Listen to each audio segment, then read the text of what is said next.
MOON-MUSES, Part 2. Chapter 1. Young Joanna. This is the story about Jomi, the daughter of Angelica and Mew. Jomi changed her name to Joanna once she realized that she had a dual personality composed of the goddess Jomi and the demoness JOANNA. She matured quickly, and she was like a sponge when it came to learning everything that her three aunts, Serafina, Venusa, and Celesta, could teach her. Even the Greys in their UFOs were astonished at how quickly she grasped the fundamentals of their ship's workings. It wasn't long before she was showing the grown-ups a few things they had never seen. One afternoon Joanna went missing from the lunar compound. When Celesta pulled up her tracking app, everyone gasped as they stared at the screen. Her tracking blip was halfway across the moon, and it was being flanked by 3 UFOs, one on each side of her and one behind. They were moving fast and furious, as if they were trying to lose some invisible tail, or playing some crazy, daredevil game of tag. Her mother, Angelica, grabbed the microphone, and in a voice half annoyed and half relieved, but mostly incredulous, said, "Joanna, what are you doing out there?" "Oh, hi Mom, I'm just having some fun exploring and practicing formation flying with the Greys, but you're outside their ships. How is that possible?" "I've learned a new trick with my wings. I form them into a bubble around me and pressurize the air, and I can still fly and turn in all directions. And I can fly really fast now, almost as fast as the UFOs. Well, you turn around right now, young lady, and come home before you run out of air, and the Greys have to rescue you." "Don't worry, Mom, I hardly have to breathe at all when I'm doing this. But I'm coming back anyway because we've reached the Terminator and there's not much to see out here flying around in the dark. But the pretty blue planet Earth is floating overhead, and it's very attractive. You come home right now, Joanna. Don't even think about flying away from the moon. Okay, I'll be home soon. What's for supper?" "I'm starving." "Venusa's cooking your favorite stir-fried veggies from your greenhouse, covered in cheese sauce. Cheese goopy, as you call it. I hope there's some left when you get here. And if you get home in time to milk Elsie, then we'll all have some ice cream for dessert. I milked Elsie before I left and already made the ice cream. It's in the freezer. Don't let Aunt Serafina eat all the goopy before I get back. That Outback girl has an appetite bigger than mine." "Crikey!" Serafina retorted, "I heard that, little rabbit. Try not to break my Grey's UFO ship out there with your wild flying antics. I've got a date with him later tonight." "Oh, he's just keeping an eye on me, as you told him to. He's been teaching me how to perform high-speed inertial surfing. I can fly 10 times faster now than I used to. I can almost keep up with him." Serafina felt Angelica's icy stare. "Your mother is staring daggers at me, so safety first, and all those other motherly sentiments. You can tell me all about your new warp speed, frantic flying skills later when it's my turn to babysit you. I'm not a baby anymore. I keep telling everyone that. Mother calls me young lady, and I am growing up really fast."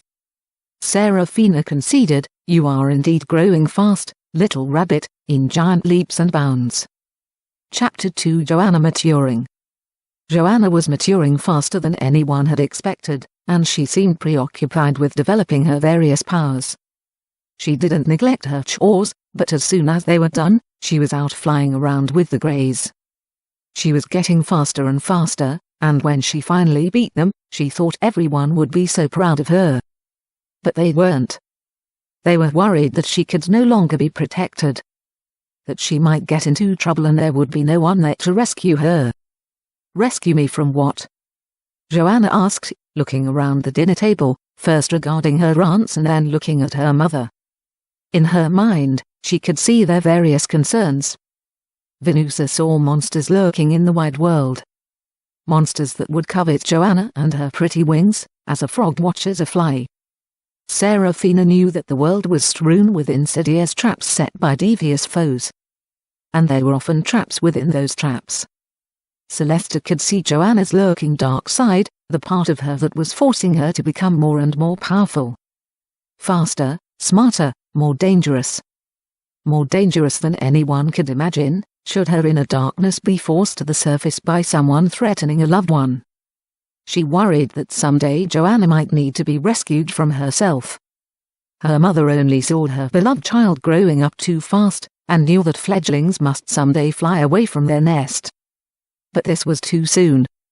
She reached over and hugged Joanna tightly, always fearing this might be her last hug. Joanna sighed. "You guys all worry about me too much.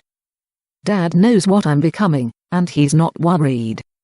He says I'm becoming just what the world needs. When I visit him next week, he's going to be pleased that I finally made the trip to Earth on my own. He told me I'd be able to do that soon, and now I can. I can't wait to visit with him again.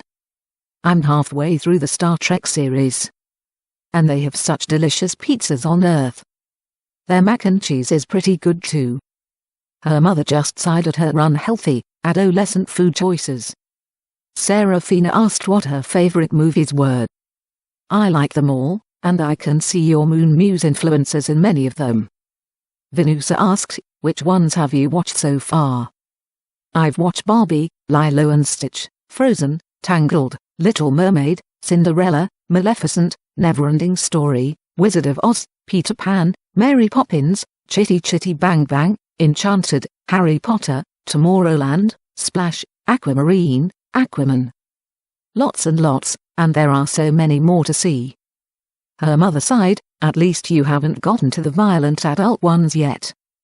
Joanna said, "You're kidding me, right? There are so many monsters and bad guys in those movies. Do you mean it gets worse when one grows up?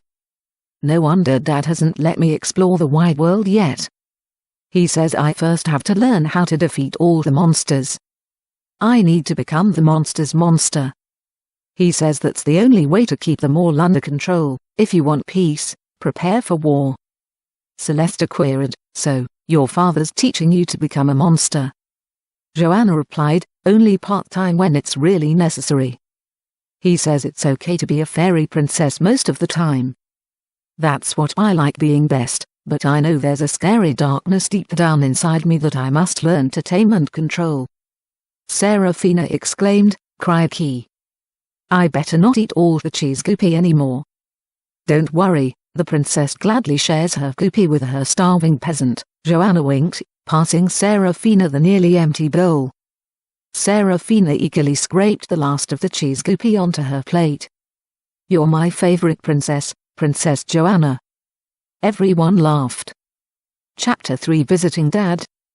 Joanna reported, "So far this visit, I've watched Forbidden Planet, The Day the Earth Stood Still, Fringe, Men in Black, Riddick, Agents of S.H.I.E.L.D., Watchmen, Iron Man, Avengers, Thor, John Wick, Nobody, Fast and Furious, Battleship, Twilight, Fantastic Four, Wonder Woman, Doctor Strange, Salvation, Lucifer, and Doctor Who." Joanna's dad, Mew, said, "These are all just movies, of course, but they represent the kinds of enemies that men imagine, and imaginations often come to pass. Do you think you could handle such monsters should they confront you?" "I've been wondering about that myself," Joanna answered. "I've been trying to imagine a basic power that could defeat them all. I've been digging down pretty deep lately, into dark regions new to me. Scary places where most of those monsters wouldn't dare to go, or even look. If they did, they'd scratch their own eyes out as they screamed and incinerated. I think I can make underwear out of that black stuff, or maybe a complete suit.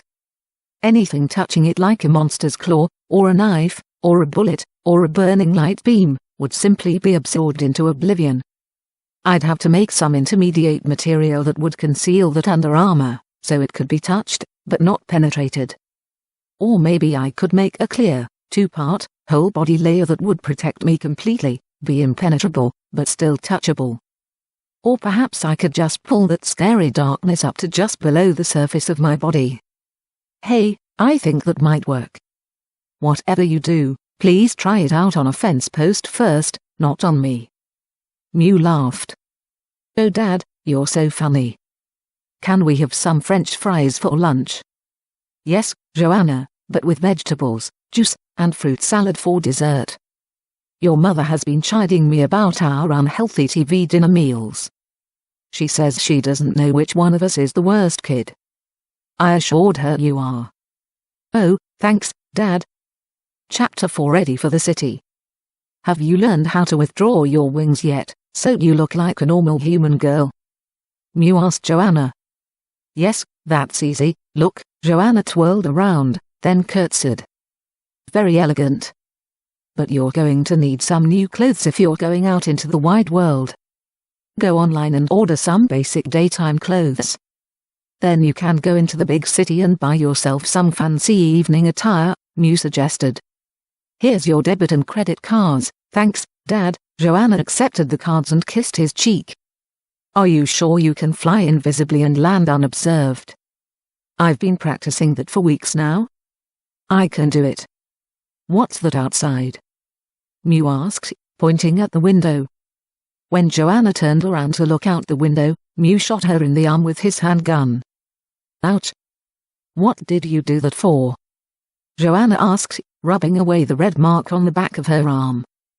Just making sure your shield is working before I turn you loose into the dangerous city, Mew explained. I told you it was, Dad. Joanna hissed indignantly. But she knew her dad was just looking out for her, so she let it slide. Good. No need to tell your mother about my little test. Joanna grimaced knowingly. Yes, I don't think you would heal so quickly if Mom found out you shot me. Well, I guess you're good to go, then. I'll have one of the UFOs follow you in stealth mode, just in case some unforeseen problem arises. Fly slowly so it can keep up with you. You know how to call it if you need help. Joanna sighed. If it'll make you feel better, under her breath, she exclaimed, parents. And shook her head. Chapter 5. Walk in the park. After buying herself some nice new duds, Joanna went for a walk in the park beside the waterfront. It was early spring and there was a gentle nip in the air, but the sun was shining and there was only a light breeze, so it was a pleasant day. Joanna sat on a bench between some early blooming trees, on the hillside overlooking the bay. She was enjoying the view and the fragrance of Earth's rich, moist air. As she gazed out over the sparkling water, she noticed the approach of a young girl dressed in rather tattered garments. She was carrying a baby wrapped in a thin, blood-stained cloth. She stopped and stared out over the water toward the horizon. Then she kissed the baby, stepped up onto the low concrete wall, and jumped. Time slowed, as it always did when Joanna accelerated from 0 to light speed. Before they had fallen a foot, Joanna had her arms around them and floated them back onto the pathway. The girl opened her eyes. A startled look spread across her face as she turned and glimpsed Joanna's vanishing wings. Are you an angel? The girl asked. Joanna's mind raced through a dozen possible replies, and decided that the simplest answer for the moment was, yes. Are you going to take us to heaven now? That depends. Why did you jump? I have no money, no food, no home, and no way to take care of my newborn baby. That seemed like the only way out for both of us. Well, I have money, food, a nice home, and an elderly father who needs someone to look after him and keep him company when I'm away. Won't you move in with us? Okay, the girl answered meekly. You don't argue with an angel. My name is Joanna. What's yours? I'm Rose. And your baby? I haven't named him yet. It didn't seem important. You know. Well, you have lots of time now. I want you to close your eyes, and don't open them again until I tell you, okay? Okay, Rose answered, and squeezed them shut tight. The UFO uncloaked, beamed them up, and dropped them off at home, all in about 5 seconds. You can open your eyes now. Hi Dad, this is Rose and her baby. She's your new housekeeper. Mew raised his eyebrows at Joanna, then turned to Rose, smiled warmly, and put his arm around her shoulders. Let's get you two settled in. My name is Murray, my friends call me Mew. Welcome to our family. Chapter 6. Reality Check. Joanna was walking through the pasture with her dad. I'm going to have Elsie brought back down here to Earth. Mom says she's really missing me and pining away. That's probably a good idea, Joanna, especially now that Rose and her baby are staying with us. The extra milk will be welcome. Elsie hasn't been up there very long, and shouldn't have any problem being back on Earth. She'll be happy to pick her own grass again. Her pasture has gotten overgrown since she's been up there on the moon with you. Dad, I've been thinking about Rose, and wonder how many others there are in similar circumstances. You're starting to see the dark side of reality, Joanna. It can be overwhelming. We either harden our hearts and look away, or we engage in the seemingly impossible struggle to change it. I don't think I can ignore it, Joanna sighed. But how can I change it? That's a question you must answer for yourself, my dear. But even the smallest of actions can have helpful results. Sometimes a butterfly flaps its wings in Australia, and a Category 5 hurricane turns away from a disastrous landfall in Florida, Mew said. But doesn't it sometimes happen the other way around, Joanna asked, with a butterfly creating a hurricane? Well, there's always an aspect of intention in our actions, Joanna. However, there's an old warning that the road to hell is paved with misguided intentions. So, it's always best to do unto others as we would have others do unto ourselves. That way, our intentions are true to ourselves, which is wise, because it's those good intentions that pave our way to heaven. I wouldn't want monsters to destroy me, Joanna said. So does that mean I shouldn't destroy monsters? Sometimes monsters are just lost friends who have gone astray, Mew replied. If you misuse your powers and become a terrible monster yourself, would you want a stronger monster to kill you, or would you rather it pull you back out of your darkness? Joanna asked, so, I shouldn't be a monster slayer. Mew said, there's no question that you could crush monsters, Joanna. But monsters are fearful creatures and you can often intimidate them instead of destroying them. That way, you don't really have to do anything nasty, just look really nasty, which is being true to your very scary self, paving your unique path to heaven. Joanna narrowed her eyes, practicing her petrifying stare. I am pretty sure I can be scary. Blood-curdling, spine-chilling, very hairy scary. And it'll be great fun dressing up to look scary too. I wonder who I have to terrify to get some help for destitute people like Rose. Chapter 7 Queen of the World.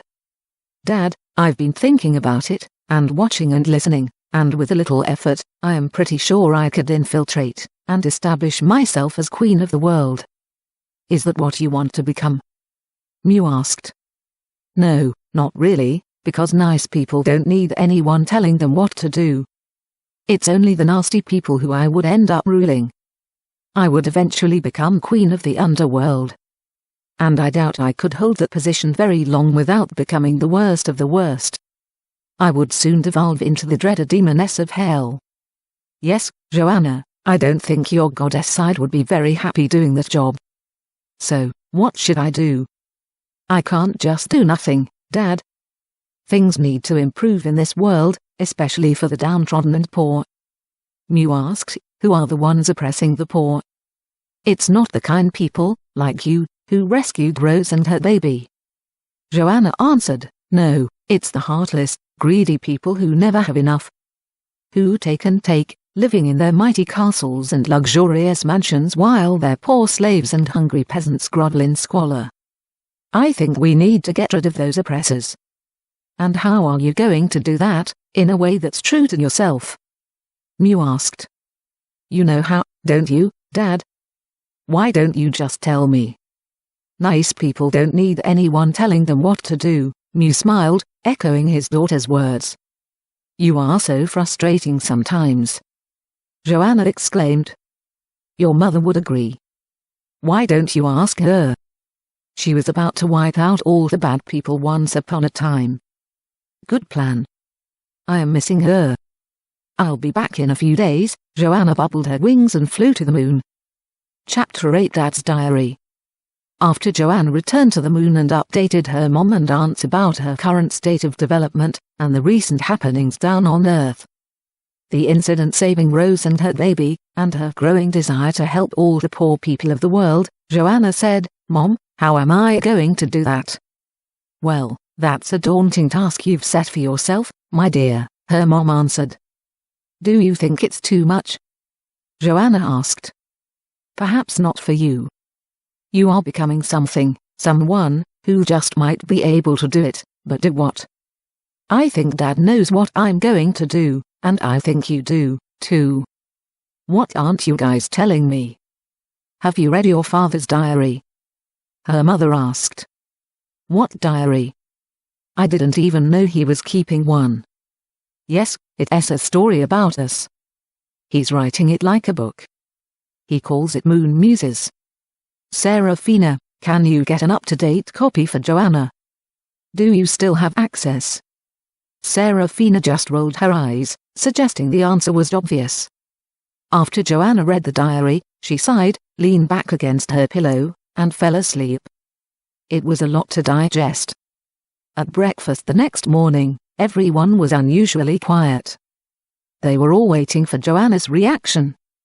Why is everyone looking at me? Joanna asked. Like I'm some kind of alien monster. Her mother reached over and hugged her. You're my daughter and I will love you forever, whatever you become. Celeste added, and we are all very proud of you, and what you did for Rose and her baby. Then all three aunts clustered around them for a group hug. Joanna hugged them back, then sighed, and asked, what's for breakfast? They all laughed. Serafina added, at least that hasn't changed. Venusa stated the obvious, she is a growing girl. Between spoonfuls of oatmeal topped with butter, maple syrup, and cream, Joanna casually stated, Dad left one tiny detail out of his diary, and Mom, you didn't reveal it either. How do the Dark Humans get sent to the galactic core and the Dark Angels to the intergalactic void? A hushed silence formed as the adults exchanged glances.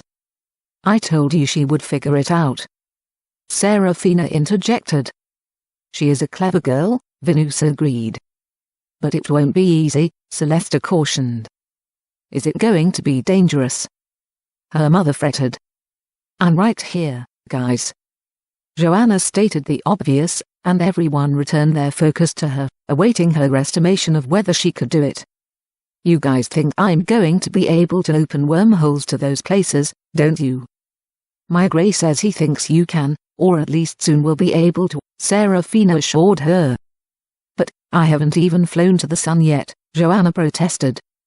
Serafina suggested, if you don't fly too fast, my Gray's UFO will accompany you there if you want to give it a go. Joanna pouted coyly. But I'm only a helpless little girl.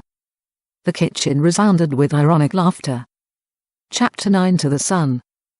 They decided that the safest backup for Joanna's test flight to the sun would be to have a string of UFOs positioned all along her flight path, for nearby emergency rescue if needed. That way, she could fly at full speed and minimize her flight time. She took off, looped around the sun, checked in with the UFO nearest the sun, and was back in about 10 seconds. What's wrong, my dear, did you forget something? Her mother asked.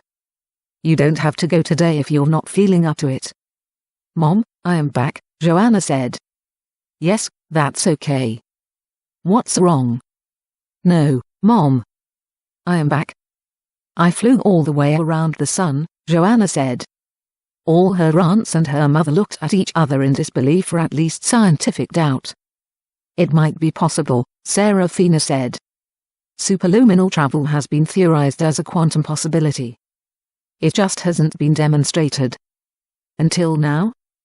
Congratulations, little rabbit. You really can run. Celeste asked, what does it look like, traveling faster than light? Joanna described the experience. It's kind of bluish-purple at first. Then everything becomes grayish, ghost-like, syrupy, like moving through honey. Then whoosh. I break free and expand, and it's like everything is inside of me. The sun, the stars, the whole Milky Way galaxy. I felt that if I traveled any faster, I'd devour the entire universe. It was all kind of overwhelming, so I leveled off my speed. I just looked where I wanted to go, and I was there. Traveling to the sun was as easy as blinking my eyes. There was a moment of stunned silence, then everyone clapped their hands and congratulated her, and coalesced into a group hug. "That's our girl," Venusa exclaimed proudly. "Our prodigy princess." "What's for lunch?" Joanna asked. "I'm starving." "Anything you want, my dear, anything you want." "I've got an idea. I'm going to zip down to tell Dad and Rose that I made it okay. And I'll pick up some pizzas, French fries, and milkshakes, and I'll be right back," Joanna said. Serafina added her order, "Make mine a double cheese, with a double order of fries, and don't forget the ketchup. Oh, and a double thick Swiss chocolate shake." All this flying has made me hungry. Everyone else just looked at her, like this was just another Serafina non sequitur.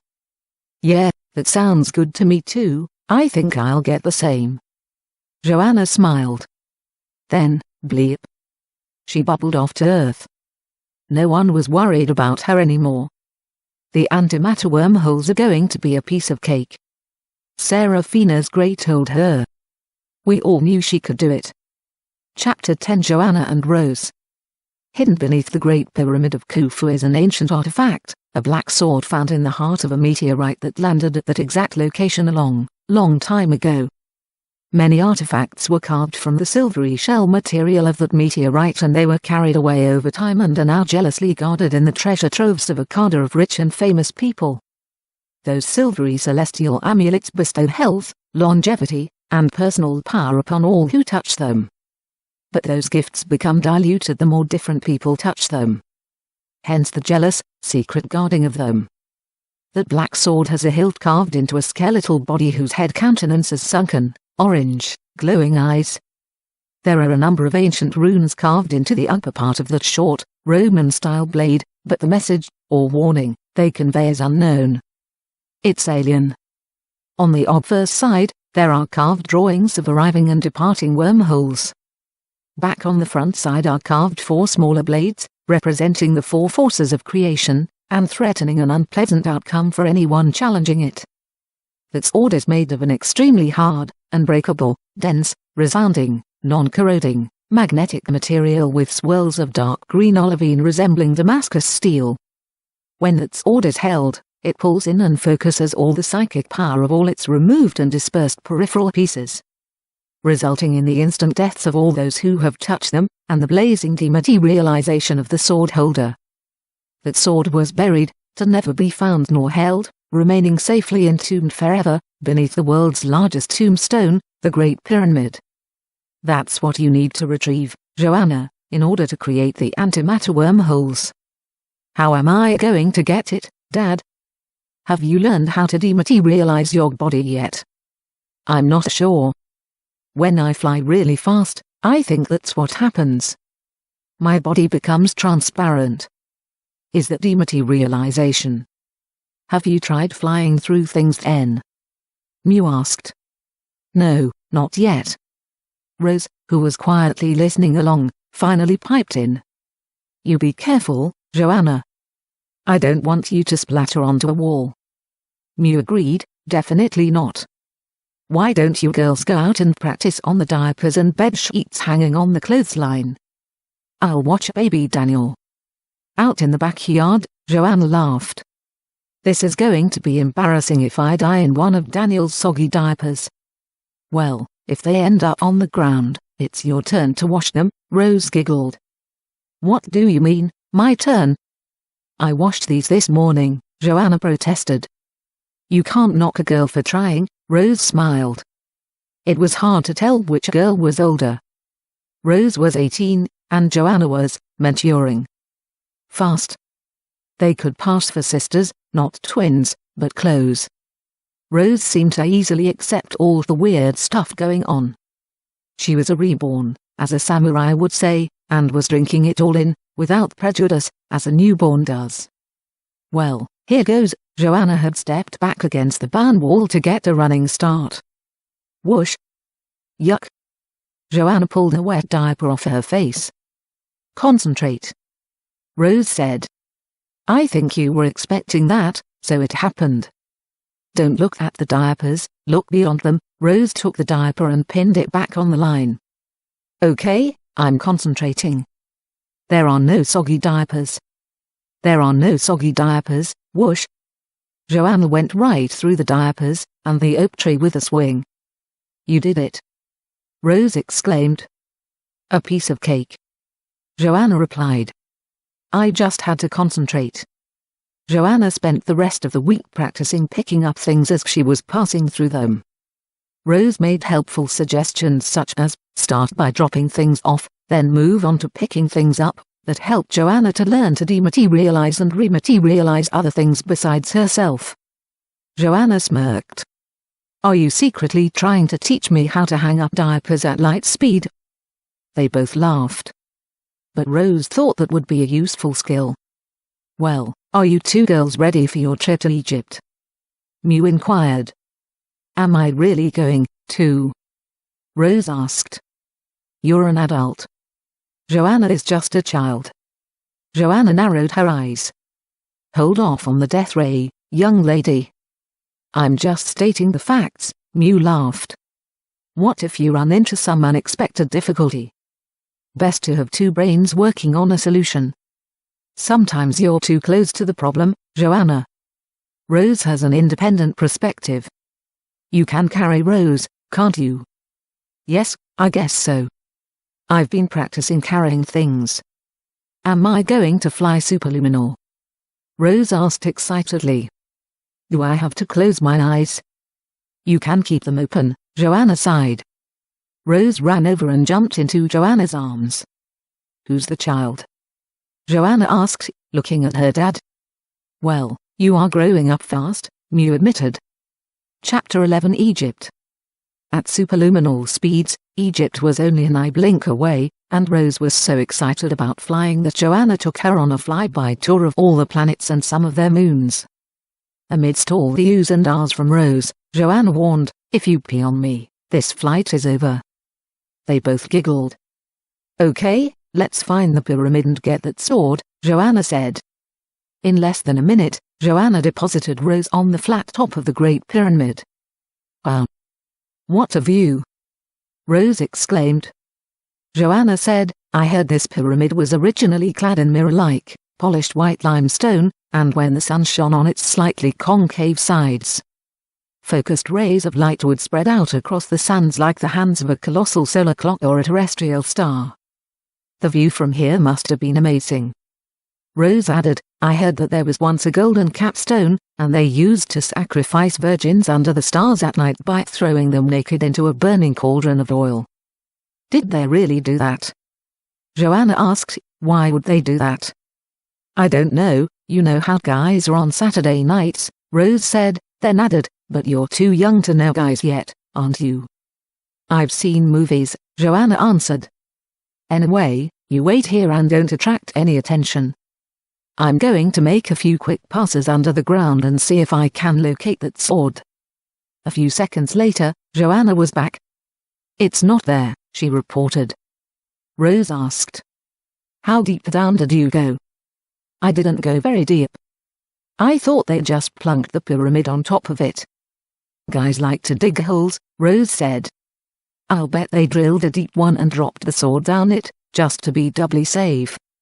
Okay, I'll look deeper, Joanna said and bleeped off again. Joanna flashed back and placed an ornately carved box on the ground in front of Rose. I think I've got it. Should we open it? Rose asked. I don't know. Remember what Dad said would happen if someone should pick up the sword, Rose stated. What, you're going to be dematerialized? I think you've got that handled. But what about all the people whose lives depend on their silver amulets? Joanna worried. Rose said, I never really believed that part of the story. Why not? Rose continued, well, if there were people who didn't grow old, I think we'd notice. Joanna said, you haven't watched the Twilight series, have you? There are immortal vampires living among us, hiding in plain sight. Rose said, you know those are just movies, and not real, right? Joanna replied, are you sure? Strange, unexplained things occur every day. I know, I've got the internet. Oh, the internet. The trusted source of truthful, accurate, and biased information. Rose chuckled. Joanna said, yes, and I've heard stories that angels are real. That's just crazy, isn't it? Rose acquiesced. Well, maybe we should let your dad open it, just in case. Okay, you hold the box, and I'll hold you. Don't drop it over the Atlantic, or we may never find it again, Joanna cautioned. Rose held it tight and then Joanna bubbled her wings, and bleep. They were home. Chapter 12. The box. The excitement grew as the girls watched Mew carefully examine the box they had retrieved from below the Great Pyramid. Mew said, from the dire warnings inscribed here, in both cuneiform and hieroglyph, this is definitely the sword. It's a good thing you girls didn't open it. There are several deadly curses inside. I think we had better open it underwater. That was the secret technique used by Egyptians to neutralize the poisonous vapors in sealed caskets. They put those deadly gases there to discourage grave robbers. For extremely dangerous objects, they poured a layer of flammable oil onto the surface of the water and ignited it before opening the underwater container. The Egyptians designed special water vessels for opening these dangerous containers. We can use the backyard pond. We'll put the case in there, pour gasoline on the surface and ignite it. Joanna can then phase in from below, open the box and retrieve the sword. Rose whispered to Joanna, better you than me. Joanna gave her a friendly push. You're coming with me, sister. I'm not doing this alone. Mew said, I was going to suggest that because there are 3 pressure points you must push simultaneously to open the case. Here, here, and here. If Joanna went alone, she'd have to use 2 hands and a foot. Pick your poison, Joanna said to Rose. I'll push that one, Rose pointed, the one with the scarab bug. They were considered good luck. You can push the cobra and the spider, Joanna. Thanks a lot for the ocelot, Joanna replied. Then, as an afterthought, asked her dad, what about the dematerialization curse on whoever touches the sword? Mew answered, I think it's like the Ark of the Covenant. Anyone who touched it died, except the High Priest. I think the sword is going to consider you both to be High Priestesses. If it doesn't, then you can fly back from wherever it sends you. I think you should both touch it simultaneously, just in case you do get sent somewhere. Rose said, I hope it's really far away. Superluminal flight is so much fun. Joanna and Mew glanced at each other out of the corners of their eyes. Rose was becoming a little scary. Chapter 13. The Sword. Above them, Joanna and Rose could see the bright flames dancing on the surface of the pond. In front of them, resting on the stone bottom of the pond, awaited the box. Joanna asked, Are you ready? Rose replied, Let's do this. The girls reached their hands through the bubble formed by Joanna's wings and pushed on their pre-chosen points. The lid of the box split open, pushed apart by a bubble of colorful gas with red, green, and yellow streaks and swirls in it. As that escaping gas rose toward the surface, it turned darker and darker, until it was almost black. Then swoosh! The pond's shimmering flames intensified with a loud, rumbling sound, and the blaze lit the whole pond like there were a dozen suns in the sky. Inside the open box, resting on a golden red cloth, was the infamous black sword. Rose and Joanna looked at each other. Joanna said, Together. Rose replied, Together. Joanna reached out her right hand and Rose her left, and they both grabbed the hilt, interlacing their fingers below it and touching their thumbs together on the top side. But before they could pull it all the way inside Joanna's bubble, the sword's blade suddenly started flaming searingly bright, like burning magnesium. They had to look away. Then it began pulling them, and their hands were now glued to it so they couldn't let go. It pulled their bubble downward, right through the iron core of the earth, and out the other side. They emerged from the ocean, west of Australia. They could only see where they were going by looking backward, to see where they'd been. Streaming behind them, in their wake, was a diaphanous, bubble-like tube. Rose asked, Is that a wormhole? Joanna said, I think you may be right. If we're dragged to Sagittarius A, the black hole in the heart of our Milky Way galaxy, then I know you are. This must be the dark human wormhole. Rose exclaimed, "We're going to go through a black hole. This day is getting better and better. My best day yet." Joanna wrinkled her eyebrows. "As far as science knows, we'll get crushed and stretched and lost in time forever if we get too near it. Your best day yet might turn into your best eternity yet." Rose asked, "You mean my baby will be all grown up by the time we get home?" Joanna sighed, "Yeah, something like that." Rose asked, "But isn't your bubble indestructible?"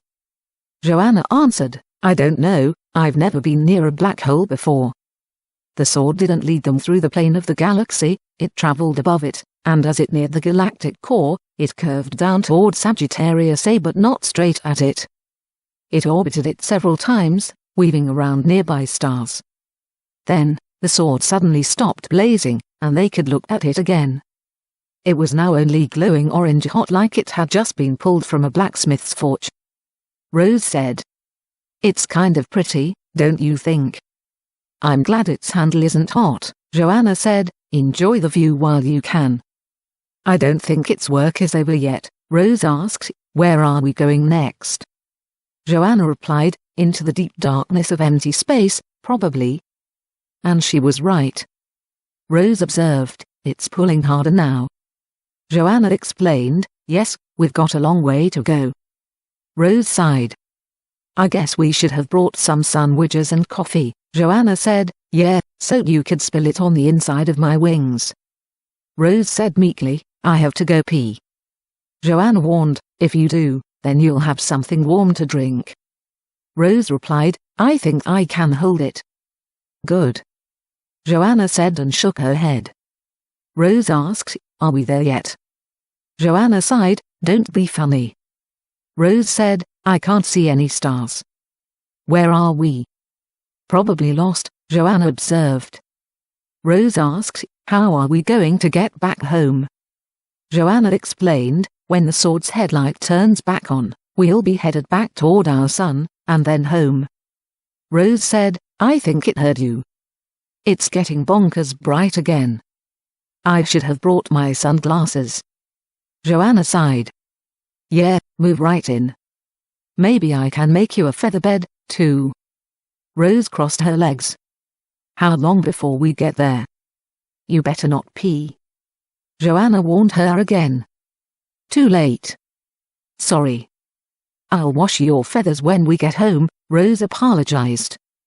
Joanna grumbled, "Lucky for you we're glued together on this sword, or someone would be walking the plank into the deep, dark cosmic sea." Rose said, "I'll take your turn washing the nappies tomorrow." Joanna said flatly, "Tomorrow is your turn." Rose smiled, "Oh, yeah, I forgot." Joanna couldn't help herself. She burst out laughing. "You are one crazy girl," she exclaimed, and they both laughed heartily and touched their foreheads together in friendship. "Just think, if you marry Daniel someday, I'll be your mother-in-law, and I'll be able to boss you around and get some respect," Rose said, offhand and matter-of-fact. The comment caught Joanna totally off guard, and she went into a state of semi-shock, as she considered the possibility. Rose snapped her fingers. "Hello. Are you still with me? This thing is starting to blink its light. Maybe it's going to make a turn." Joanna said weakly, "I think it's laughing," then whispered, "Sadistic bitch." Stronger blinking. Rose whispered, "Do you think it's listening?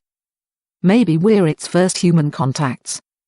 Joanna sighed, "Well, if it goes back and destroys the Earth, we're probably disappointments." Rose contentedly sighed, "Girl time is so much fun.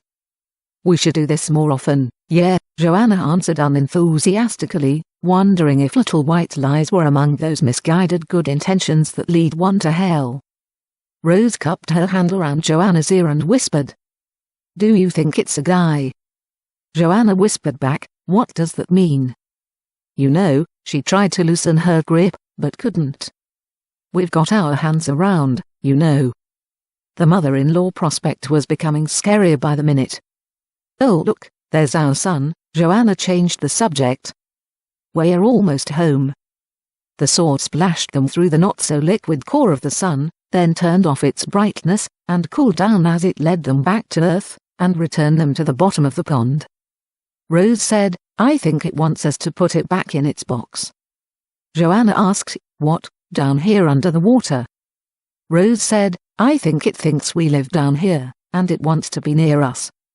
Joanna said, let's put it back in its box, then take the box back up with us. That should be okay. Rose suggested, yeah, I can keep him in my room while he dries out. She made a Freudian slip. Joanna kind of insisted, I think maybe in the living room, where there'll be more people and a more balanced view of humanity. Rose acquiesced, okay, I can clean and polish it while we're watching movies. Yes, and I'm sure Dad will want some time to examine it, too. Chapter 14 Home Again. When the girls entered the house, there was a strange man in the kitchen, preparing a meal. Joanna asked, who are you? I'm Dan, who are you? Rose grabbed Joanna's arm. That's Daniel. Dan gasped, are you, my mother? Then yelled, Pops, come in here. Mew entered from the den, froze, and just stared for a moment, in shock. Then exclaimed, Joanna.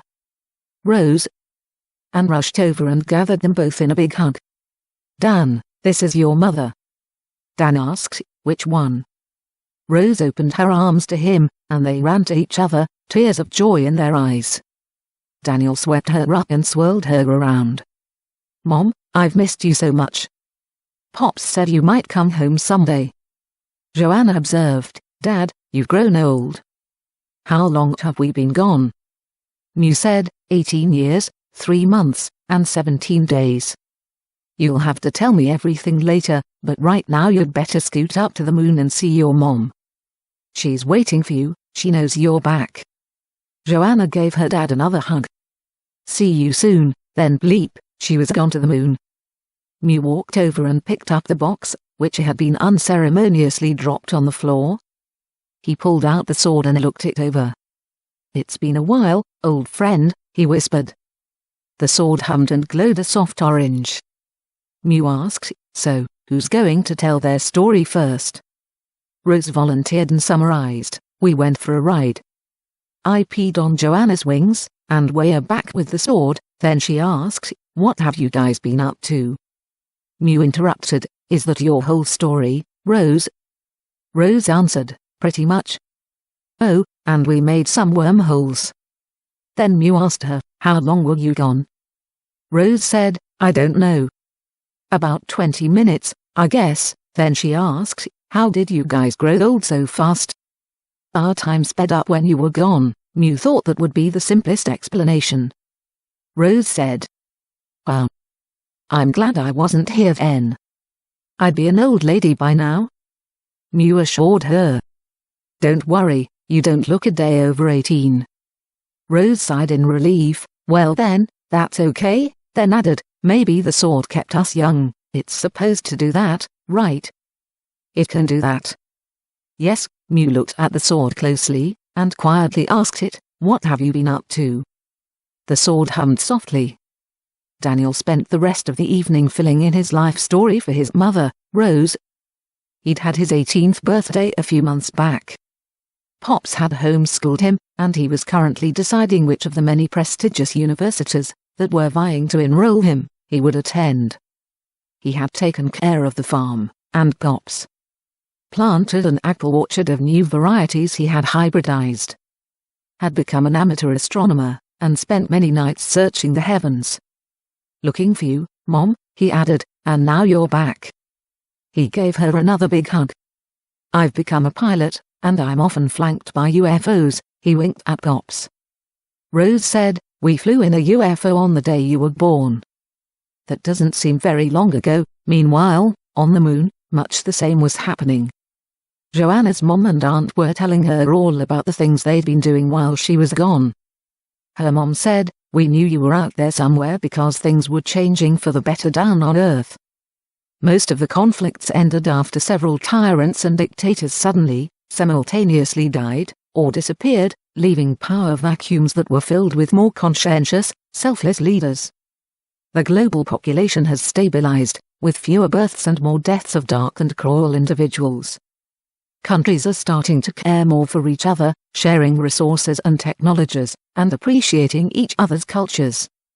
Then Serafina interjected proudly, and I got my own UFO ship now. My Grey had one built especially for me after I crashed his too many times. It has an autopilot, anti-collision system. More for their own peace of mind than mine, I think. And I can fly to Earth and get pizzas anytime I want. I can beam myself up and down with a remote. The Grey's embedded in my brain. No trouble finding parking either. I just leave it hovering and cloaked. Joanna laughed. Just like Wonder Woman and her invisible plane. Her mom continued. Celesta spends most of her time taking care of things at the Lake of Souls. Getting newcomers settled in and networking with their friends. Later tonight, she'll return. She knows you're back. She told me you would be here soon, so I've been eagerly waiting for you. Your room is just how you left it.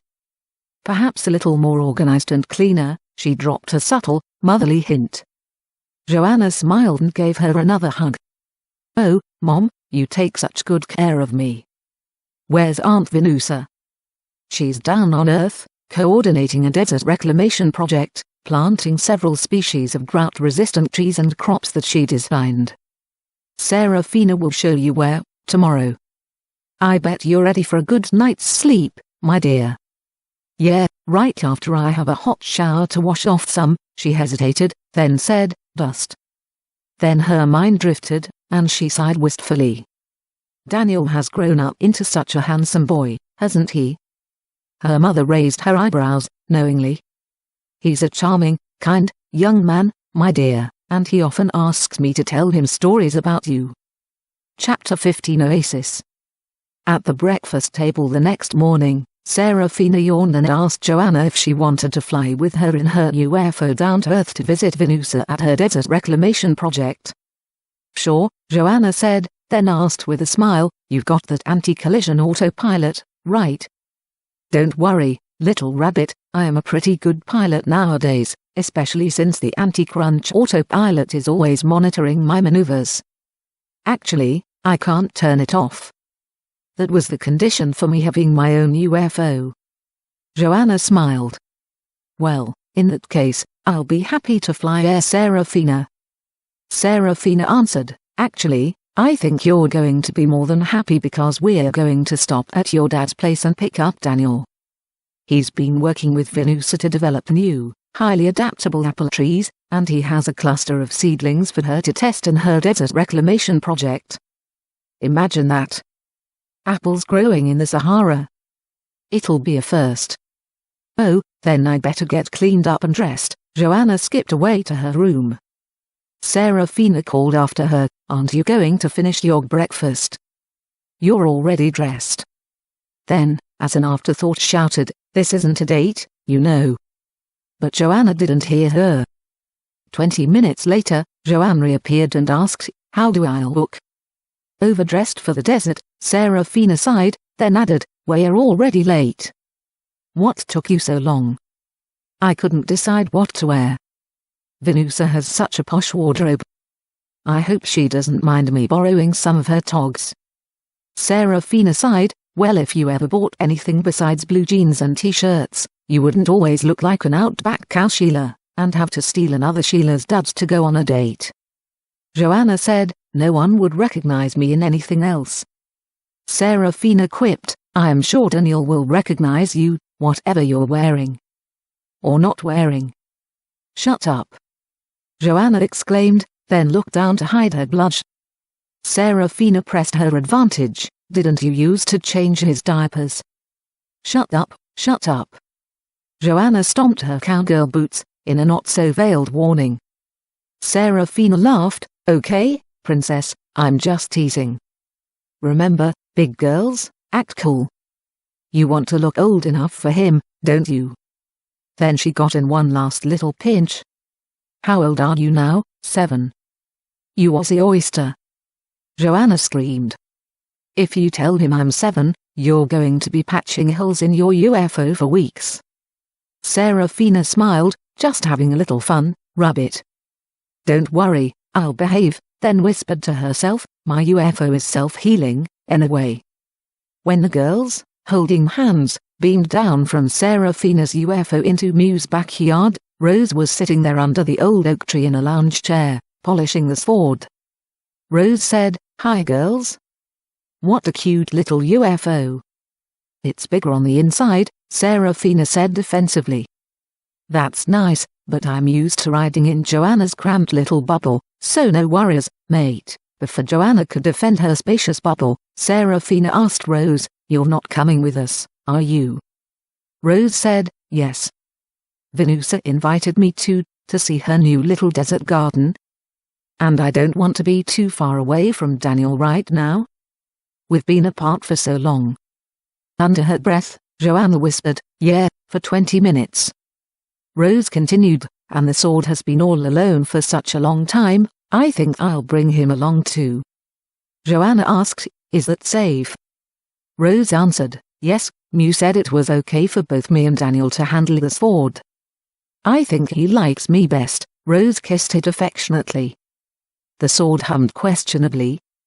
Joanna asked, "Where's Daniel?" Rose said, "Oh, he's out in the orchard, picking me some apples." Joanna said, "I'll go see if he needs any help," and skipped off. Seraphina asked, "Where's Mew?" Rose replied, "He's in the house, making us some lunch, I think." Seraphina said, "I'll go see if he needs any help," and walked away briskly to the house. Mew exclaimed, "Seraphina, it's so nice to see you. Did you find a place to park?" He joked. "In my usual VIP parking spot," Seraphina smiled.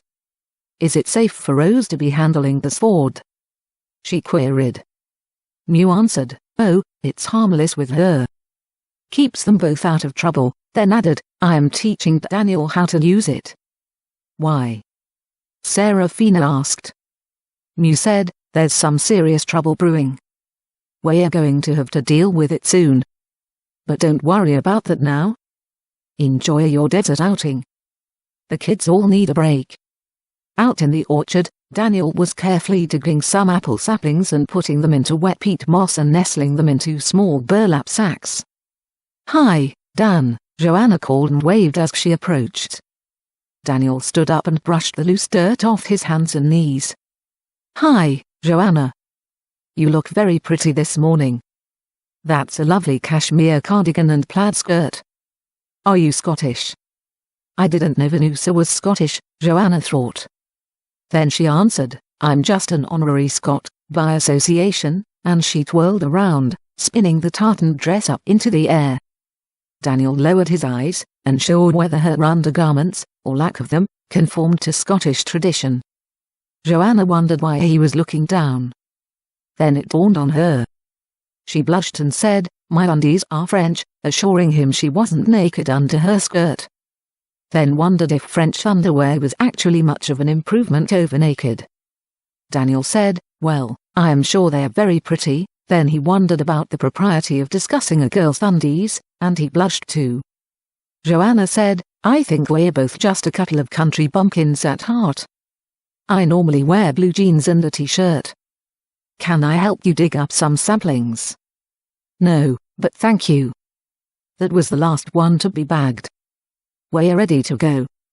Right after Pops treats us to some of his delicious homemade lasagna.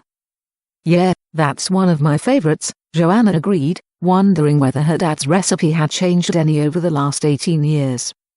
It hadn't. It was just as Joanna remembered it. A TV dinner delight. "I wonder what new movies are out," Joanna thought, thinking discussing old movies might be a convenient way to bolster her grown-up persona. But then she thought doing that might just seem immature. Being a teenager is becoming so difficult, she thought. After lunch, the 4 vacationers went out by the old oak tree and stood in a circle, holding hands. Joanna and Daniel were thinking the same thing, that they finally got to hold hands with each other. If the others had beamed up and left them behind, it's unlikely they'd have even noticed. Mew said, "I'll see you guys in a week or 2, depending on how long Venusa can put up with you all. Try to behave yourselves and don't break Africa," he chuckled. Serafina beamed them up. Rose looked around curiously, then said, "It's smaller on the outside. I wish you could teach my waistline that trick." Serafina just groaned. Rose continued, "I wonder if the sword will be happy to be back in its homeland." Then she thought about it and said, "Probably not," and gave it a consoling kiss. The sword moaned. Rose said, "I think I excite it." "You are indeed an inciting person." Serafina sighed. "Why, thank you, Serafina," Rose answered and smiled contentedly. "I think we're becoming mates." Serafina thought, "Inmates, perhaps. After we try to kill each other. Me intentionally, you naturally." The autopilot started beeping at her. Yeah, I am watching where I'm going." Serafina complained, then wondered if Insane Island was on their itinerary. Daniel and Joanna snuggled together in one of the single seats since there were no double ones. They were both glad about that. "There are enough seats for everyone," Serafina said, giving Joanna a little verbal pinch for not having saved just baby Daniel. "Be nice, Serafina," her good angel whispered, while her evil devil was out getting a coffee, trying to forestall a nervous breakdown. "We're here." Serafina sighed in relief. "Let's hold hands and beam down." She roughly inserted herself between Joanna and Daniel, breaking their octopus grips. Joanna and Daniel looked heartbroken. Oh, to be young again. Serafina thought. Rose squeezed Daniel's and Joanna's hands affectionately and said, "My two favorite children." Joanna's mother-in-law nightmare was returning, but she thought she could endure anything for Daniel's love.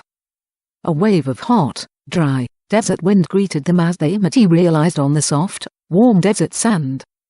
"Hello everyone," Venusa called, and waved, as she came out of the artistic, glass-domed central structure of her green desert project. "Come inside for some refreshments. I'll show you your rooms, then I'll take you on a tour through my facility." Walking to the dome, Venusa whispered to Serafina, "Is that my cashmere and my tartan Joanna's wearing?" "Shush," Serafina whispered back, "you've donated them to the cause of young love." "Oh, I see," Venusa answered, watching Joanna and Daniel strolling hand in hand, barely aware of where they were. "That's just what this place needs to bring it to life." Serafina looked around and said, "Looks like it could use some water too." Venusa sighed, "Yes, we're experiencing a 100-year drought. Not the best conditions to attempt a desert greening project." "Where are you currently getting your water from?" Serafina asked. "From old, deep wells, but even they are starting to give out as the water table is slowly drying up," Venusa explained. Serafina added, "Looks like the apple trees that Daniel has brought you aren't going to be too happy here." Venusa said, "We can keep them alive in the air-conditioned greenhouse for now, but I doubt they could survive very long outside. At least not in these conditions. I was hoping our drought-resistant greenery would start a chain reaction, cooling the air and precipitating rain." Then, seeing what Rose was carrying, Venusa asked in alarm, "What's the sword doing here?" Serafina answered, "Mew said it's okay, that they are harmless together. However, I think something is afoot. I'm not sure what. Just a feeling. That sword can be a devious devil sometimes." Venusa replied, "Then we better keep our eyes open." After settling everyone in, and showing them their rooms complete with wardrobes of desert fashion clothes and Arabian robes, Venusa led them on a tour of her biology labs, greenhouses, and gardens. Then she announced, "We're going to have a soiree under the stars tonight. There's nothing like a desert sky at night. The stars are so big and bright, and beautiful." Rose interrupted, "I've seen stars like that while riding in Joanna's bubble. We even went right through the sun, but there wasn't much to see there. It was all so bright I just kept my eyes closed. At least it dried up most of my pee." No one was sure how to respond to that. After sunset, everyone was sitting around on soft blankets, listening to enchanting flute music, enjoying the sumptuous cuisine, and quietly stargazing. Joanna and Daniel were gazing at the stars in each other's eyes. Venusa sighed wistfully. If only we had some rain. I can get you some rain, Rose said matter-of-factly. A hush swept over the group. They weren't sure what to say. Venusa thought she was chasing a rainbow, but couldn't let such an offer pass. How can you do that? She asked Rose. Rose said, I don't know, I just think I can. What do you want, a gentle mist, or a downpour? Venusa laughed, let's have a downpour. Rose closed her eyes tightly, concentrating. Then she opened them and said, it's on the way. She got up, shook the sand off her blanket, and started walking back toward the glass-domed domicile. Where are you going, Rose? Venusa asked. Rose answered flatly, inside, where it's dry. Serafina commented quietly to Venusa, I think she's delusional. Probably oxygen deprivation when she was in Joanna's bubble for 20 minutes. Joanna said to Daniel, if it's going to rain, we better get under the blankets. They pulled the blankets over them and played the age-old, young love game of tent. It was pouring rain for quite a while before Joanna finally sighed and said, I guess we should go in now. I'm getting wet. Daniel just moaned and rolled over on top of her and whispered. I'll keep you warm and dry, Joanna giggled. I'm warmer, but getting wetter. Then they kissed passionately, hungrily, oblivious to the world around them. After allowing themselves to be drenched by the welcome rain, Serafina and Venusa strolled back to the shelter. Then Serafina looked back out the window to where the kids were still squirming under their blankets. She moved her hovering UFO over them, giving them an invisible umbrella, and sighed, young love. Chapter 16 Sunstroke. The next morning, everyone was walking around, avoiding all the puddles. Their thoughts were swimming in various states of amazement, ranging from delight in Venusa, to scientific curiosity in Serafina, to hope for more tempting weather in Joanna and Daniel, to nonchalance in Rose. Serafina asked, what's going on here? Was last night just a freak coincidence? Venusa said, you don't really believe that, do you? Sometimes that's the easiest explanation, Serafina sighed. But I knew something was going on with that sword, the way Rose had been nursing it. They are inseparable. Venusa added, I'm wondering about Rose's strange comments about traveling through the sun, and having her pee dry up, or perhaps dripped into the sun's corona. Serafina asked, do you suspect some sort of solar contamination? Venusa theorized, perhaps some sort of biological quantum entanglement between Rose and the angels on the sun's surface. We need to do some experiments. Meanwhile, up on the sun, a revolution was happening. All the Dark Warlords, who had been dominating their celestial societies for millennia, suddenly died, disappeared, or abdicated.